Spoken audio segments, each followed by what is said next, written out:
अस्सलाम वालेकुम। आज हम आपको इंडिया की डॉक्यूमेंट्री बताएंगे। दर हकीकत इंडिया की जो डॉक्यूमेंट्री है वो हम आपको 1847 से 1947 के दरमियान जो वकूफ़ रेज़ हुए हैं वो हम आपको बताएंगे। 1847 से पहले मुसलमानों की हुकूमत थी पूरे हिंद पर। उसके बाद अंग्रेज़ आए, अंग्रेज़ों ने मुसलमानों को शिकस्त दी। उसके बाद अंग्रेज़ों ने 100 साल हुकूमत की।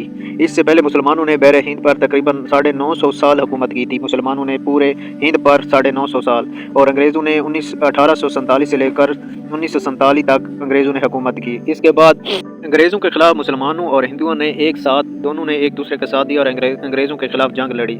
और अंग्रेज़ों ने इस जंग को गद्दारी करार दे दिया कि हमारी हुकूमत के ख़िलाफ़ इन्होंने जंग लड़ी है। लेकिन मुसलमान और अंग्रेज़ों ने इसको आज़ादी का जंग का नाम दिया कि हमने अंग्रेज़ से आज़ादी हासिल की है। दर हकीकत अंग्रेज़ 1600 सन में हिंदुस्तान में आए थे ताजर बनकर, और इन्होंने 200 साल इधर ही गुजारे। 200 साल गुजारने के बाद इन्होंने पूरी हुकूमत कर ली थी इधर पूरे हिंदुस्तान पर, और मलका इनकी ब्रिटिश की थी।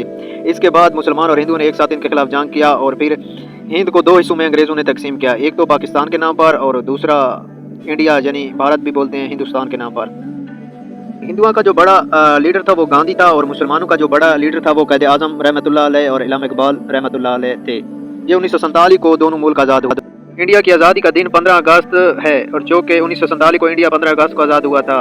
और इसका परचम सफ़ेद, लाल और सब्ज़ है, और इसकी 33 अजला हैं, और ये आबादी के लिहाज से ये अब 2023 में दुनिया का दूसरा बड़ा मुल्क है।